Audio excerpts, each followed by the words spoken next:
तो गाइस मैं हूं अंकित और आप देख रहे हैं wrestling fans network. Drew McIntyre को लेके गाइस बहुत ही अजीब सी अपडेट है। मतलब इससे बड़ी अपडेट अभी कोई नहीं है, तो मुझे लगा इसके ऊपर पर्टिकुलर वीडियो बनाते हैं, क्योंकि बाकी अपडेट्स मैं आपको कल रात को ही दे चुका हूं, चाहे वो रोमन की हो या फिर ड्राफ्ट की अपडेट हो। वो सारी चीज़ें हम लोग सुबह में रात में कवर कर चुके हैं।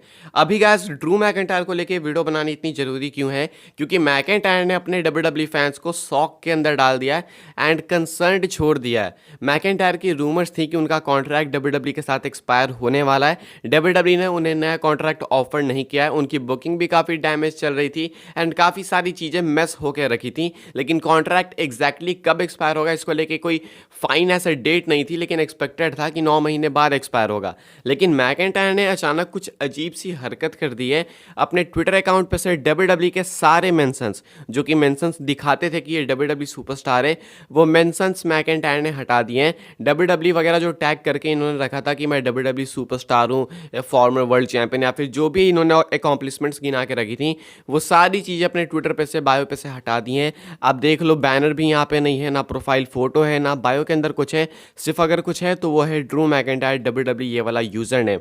साथ में एक और चीज़ फैंस काफ़ी नोट कर रहे हैं, मैकिंटायर का लास्ट ट्वीट, मैकिंटायर का जो लास्ट ट्वीट था वो था 3 अप्रैल को। ये था उनके रेसलमेनिया मैच के बाद। एंड यहाँ पे मैकिंटायर ने ये हाथ वाली इमोजी डाली हुई थी, बेसिकली हाई और बाय वाली इमोजी है। लेकिन उस टाइम लोगों ने सोचा था कि ये जो मैच इनका इतना ब्रूटल हुआ है, तो वो चॉप वगैरह दिखाने के लिए ये इमोजी डाल रहे हैं कि देखो भाई इस हाथ से ऐसे चॉप वगैरह पड़े थे, या फिर जो भी है। लेकिन अब लोग नोटिस कर रहे हैं कि कहीं मैकिंटायर हिंट तो नहीं दे रहे थे कि कहीं ये बाय कह रहे हैं। तो ये अचानक काफ़ी भयंकर सी चीज़ हो चुकी है, क्योंकि जब साशा बैंक्स और नाओमी गई थी तो उन्होंने भी अपने मेंशंस इसी तरीके से हटाए थे। आपको बहुत अच्छे से याद होगा, मेंशंस हटाने का मतलब सिंपल होता है इस इंडस्ट्री के अंदर कि आप उस कंपनी के साथ रिलेशन में नहीं हो, आपका कोई लेना देना नहीं है। एंड मैकिंटायर ने ये सेम चीज़ करके काफ़ी सारे फैंस को शॉक के अंदर डाल दिया है। हालांकि मुझे अभी भी बहुत अच्छे से बिलीव है कि मैकिंटायर कहीं गए नहीं है, क्योंकि मैकिंटायर वो टैलेंट नहीं है भाई कि जिनको WWE बिना सोचे समझे निकाल देगी, कॉन्ट्रैक्ट ऑफर नहीं करेगी। आई रियली होप कि WWE कॉन्ट्रैक्ट ऑफर करेगी मैकिंटायर को। लेकिन अगर ये चीज़ हुई है तो कोई ना कोई प्रॉब्लम होगी। अगर आप देखो तो ये चीज़ अभी रिसेंट में पहली बार नहीं हो रही है, बहुत बार हो चुकी है। ड्रू मैकिंटायर ने ये हरकत की है। सेथ रॉलिंस को लेकर रूमर्स थी काफ़ी अजीब सी, जो कि मैंने कल जाके क्लियर की है। साथ में बेली को लेके भी काफ़ी दिक्कत हुई थी रिसेंट में।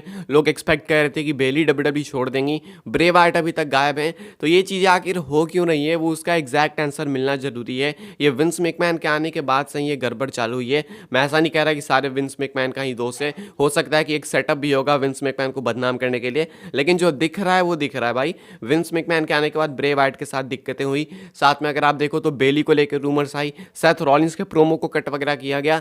एंड अभी ड्रू मैकिंटायर ऐसे बिहेवियर कर रहे हैं ट्विटर पे, तो ये चीज़ एक्चुअली में कंसर्निंग है। WWE हमेशा से कहते हैं कि हमारे टैलेंट्स को काफ़ी कंसीडर करते हैं, उनका ध्यान रखते हैं, हेल्थ वाइज में तो रखते हैं, लेकिन मेंटल पीस के मामले में लगता नहीं है भाई। क्योंकि अगर सुपरस्टार्स ऐसी हरकतें कर रहे हैं एंड अगर विथ ऑल सीरियसनेस कर रहे हैं, तो देन कंसीडर करने वाली बात है ये। अब ड्रू मैकिंटायर का कैरेक्टर ऐसा भी नहीं है कि आप ऐसा कह सकते हो कि अरे मैकिंटायर तो हटा रहा बायो वगैरह एंड वो बैनर वगैरह हटा रहा है ट्विटर का, क्योंकि वो किसी क्रिप्टिक कैरेक्टर में जा रहा है। मैकिंटायर क्रिप्टिक कैरेक्टर में जा ही नहीं सकते, उन पे चीज़ सूट करेगी नहीं। मैकिंटायर ब्रे वाइट नहीं है कि वो लांटेन वगैरह लेकर आएंगे एंड भूतों वाली गेम करेंगे, तो ऐसा हो ही नहीं सकता है। यहाँ पे जरूर कुछ ना कुछ इंटरनल गड़बड़ चल रहा है। मैकिंटायर की बुकिंग भी हमने रिसेंट में देखी है भाई, क्लैश ऑफ चैंपियंस कह रहा sorry, clash of the castle के टाइम क्या जबरदस्त बुकिंग थी मैकिंटायर की। एंड उसके बाद ऐसे फॉल आया इनकी बुकिंग के अंदर, वो नहीं होना चाहिए था। एंड अभी देख सकते हो आपकी मैकिंटायर क्या कर रहे हैं। आपको क्या लगता है कैसे, ये क्या चीज़ है, क्या हो रहा है यहाँ पे?